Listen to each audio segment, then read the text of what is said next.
Doubt isn't a problem to solve, but a relationship to manage. Hello and welcome back to Start CS. I'm Delia, and in today's episode, we're talking about something that we all know too well: doubt. Not that dramatic kind that stops you on your tracks, but the quieter one that shows up at 2 a.m. whispering, "Are you sure about this?" Now, doubt isn't glamorous, but it's real. It's the voice that questions your direction, your decisions, and sometimes even your worth. Now, here's the thing: doubt doesn't disappear as you grow, it just changes shape. What really evolves is trust in yourself, your gut, your experience, and even the process itself.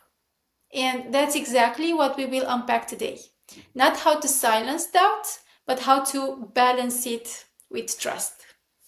For me, doubt came knocking the moment I decided to leave behind the long corporate career, nearly 2 decades across startups and multinationals.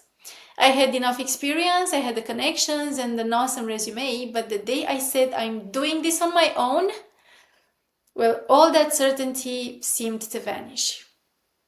My mind raced. What if I don't get enough customers? What if I lose momentum? What if I make a mistake leaving stability behind?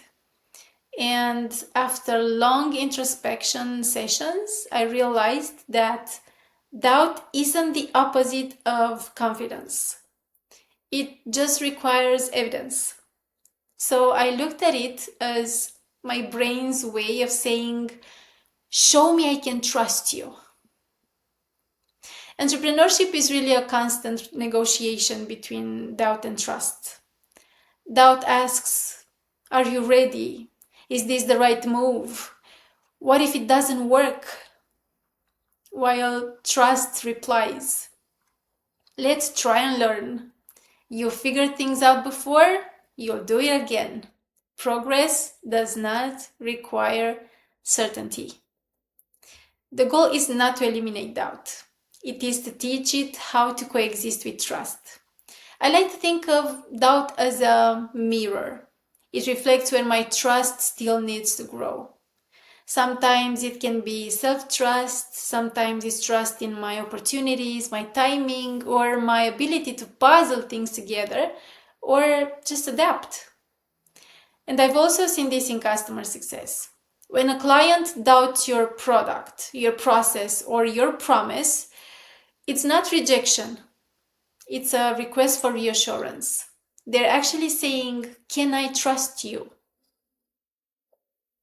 And the best way to build that trust isn't with more noise or pitching or overpromising.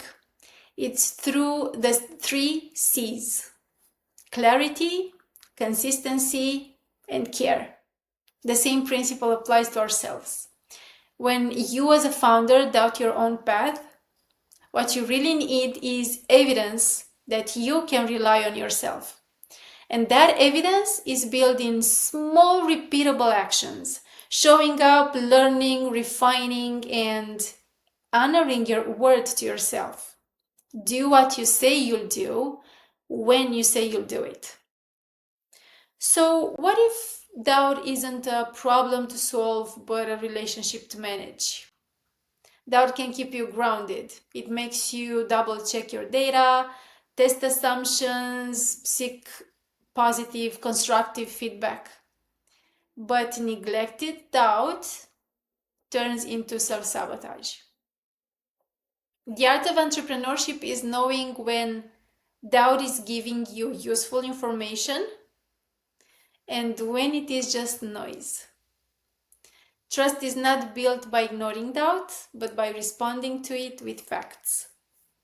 Think about it like a loop. Every time you act despite uncertainty, you build a little more trust. And that trust then softens the next wave of doubt. And over time, this cycle becomes your confidence infrastructure. Not the fake "I've got it all together" confidence, but the quiet kind built on evidence and follow through. It's what allows you to say, "I don't know how this will turn out, but I trust myself to figure it out." And that's the real definition of entrepreneurial maturity. So if you're listening and if you're in that space where doubts feel heavy, I see you. Remember this: doubt is not the opposite of trust, it's the opportunity to build it. We all learn to live inside that tension between what's certain or uncertain and what's possible. The goal isn't to have no doubt. The goal is to become someone you can trust. Thank you for listening to this new episode of Start CS. If it resonated with you, share it with someone who's maybe standing at their own crossroads. Maybe they just need to hear that doubt isn't the end of trust, but the beginning of it.